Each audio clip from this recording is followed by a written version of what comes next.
It's the Star Wars Imperial Troop Transporter that you put together. Batteries not included. Stormtrooper sold separately.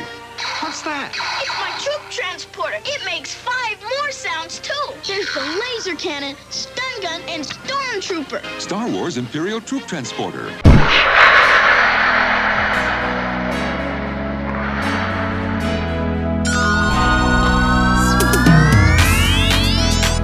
Hello and welcome to Flashback, Star Wars Obsessed. I'm Richard, and on this episode, I'll be talking about the vintage Imperial Troop Transporter.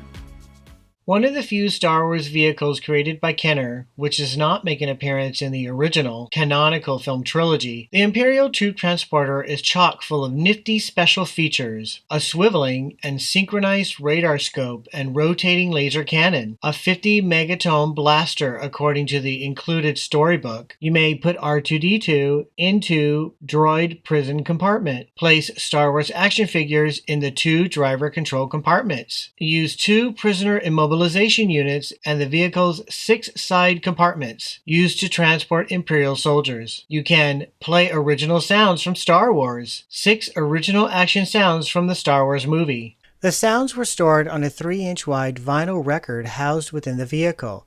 By pressing on one of the buttons on the top, the arm of the record player would move on to the next preset position and play the sound clip. R2-D2.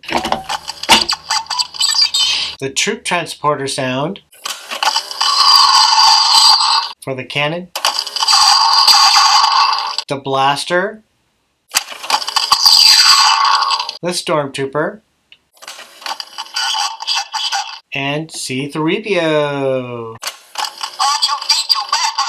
There is a printed instruction sheet which folds out and is double-sided, giving 4 pages of instructions for the vehicle. These detail how to assemble the vehicle, the features of the vehicle, and the all-important movie sounds and what they are. The Imperial Troop Transporter came packaged with its own 8-page storybook, perhaps to establish a believable backstory, since it did not appear in Star Wars. This book features a non-canonical narrative that details the events which occurred immediately after R2-D2 and C-3PO crash-landed in the central lowlands of the desert planet of Tatooine in their famously stolen Class 6 escape pod. Here is the Palatoy issue of the Imperial Troop Transporter. As you can see, the box features the Palatoy rather than the Kenner logo in its lower right corner. A white box to the left of the transporter features text in French, which shows that this was intended for sale in the European market as well as the UK. There is a vehicle variation where the battery compartment cover is gray rather than red. The gray version is much less common than the red one. There is a box variation for this vehicle too. The Star Wars branding was kept for The Empire Strikes Back, and 6 Boba Fett symbols for an unused bounty hunter promotion were added to the left of the top of the box. A bounty hunter capture log was also included with the Empire Strikes Back version of the box. Some of these Empire Strikes Back boxes also included a folded ESB catalog, which is much rarer than the more common later version. When folded, the catalog features only the ESB logo.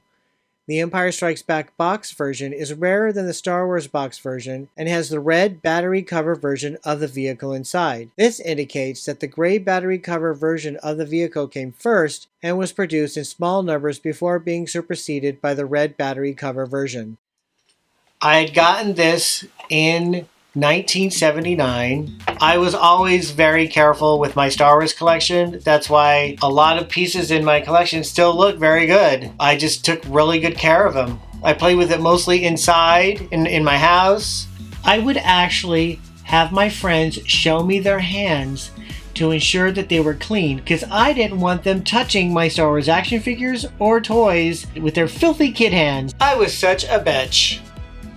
Alright, if you enjoyed this episode of Flashback, give it a thumbs up and click subscribe. You can follow Star Wars Obsessed on Instagram and Facebook. See you on the next Flashback, Star Wars Obsessed.